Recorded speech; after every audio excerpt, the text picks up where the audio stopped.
What if the most dangerous border you must cross isn't the Iron Curtain itself, but the invisible line between the woman you were trained to be and the person you're willing to die to become? In The Last Flight from Moscow, Andie Newton delivers a Cold War espionage thriller that transforms historical suspense into a searing meditation on identity, proving that in landscapes defined by betrayal, the only intelligence that matters is the truth you've been forced to bury. This isn't merely another spy novel with coded messages and double agents. It's a claustrophobic, emotionally precise narrative where every passport stamp carries the weight of erased selves. Every whispered alias feels like both shield and sentence, and survival requires trusting the part of yourself that ideology tried to extinguish. From the first tarmac-wind narration, listeners are plunged into a world where loyalty is currency and freedom is the ultimate contraband. Perfect for fans of character-driven historical fiction and stories where female agency thrives within systemic oppression, this audiobook serves up relentless atmospheric tension, unflinching authenticity, and a protagonist whose journey from obedient operative to sovereign defector resonates with anyone who's ever had to choose between duty and selfhood. When KGB translator Anya Volkova is assigned to escort a high-value asset onto the last civilian flight out of Moscow before borders seal, she expects routine extraction. Not to discover the asset is her own suppressed conscience, awakened by documents that expose the very lies she spent decades translating into state-approved narratives. But as Anya navigates airport checkpoints and fractured allegiances, she realizes this mission isn't about defection, it's about integration.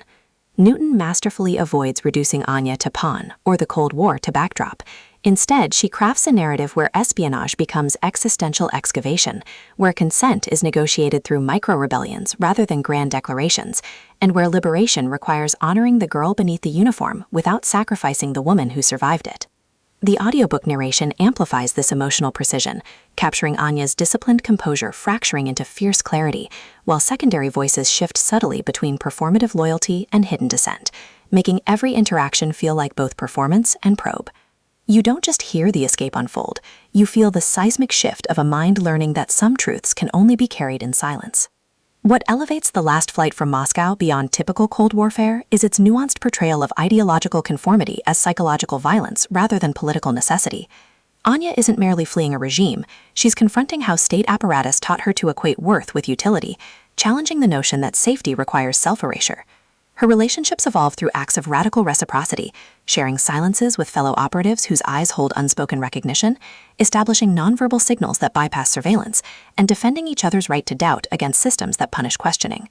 Supporting characters add vital texture: handlers whose devotion masks complicity, passengers whose hope carries invisible scars, even Sheremetyevo Airport itself, rendered as liminal archive whose corridors absorb decades of unprocessed departures. Every interaction reinforces the novel's core truth. In architectures built on control, attention is insurgency, and presence is the only reliable compass. Even the espionage mechanics serve thematic depth, with forged documents mirroring emotional reclamation and border crossings becoming metaphors for earned autonomy. For audiobook listeners, this production is an immersive sensory descent into historical dread. The narrator embodies Anya's evolution with remarkable range, from clipped professionalism to trembling vulnerability during breakthroughs, while supporting characters are distinguished through vocal textures that honor period authenticity without caricature. Sound design enhances atmosphere without overwhelming intimacy. Distant jet engines marking temporal urgency, rain against terminal windows during vulnerable confessions, the hushed rustle of papers syncing with breath during moments of revelation, all anchor mythic stakes in tangible reality. Pacing mirrors the rhythm of extraction, deliberate during reflection and alliance building, then surging with urgency as external deadlines collide with internal awakening. Whether you're commuting through modern landscapes or sitting in twilight solitude, the audiobook creates a portable threshold where slowness feels sacred and connection feels lifeline. It's storytelling as embodied validation, transforming passive listening into active participation in a journey where freedom isn't found in destination, but in reclamation. Ultimately, The Last Flight from Moscow redefines Cold War historical fiction by centering female epistemology within carceral frameworks.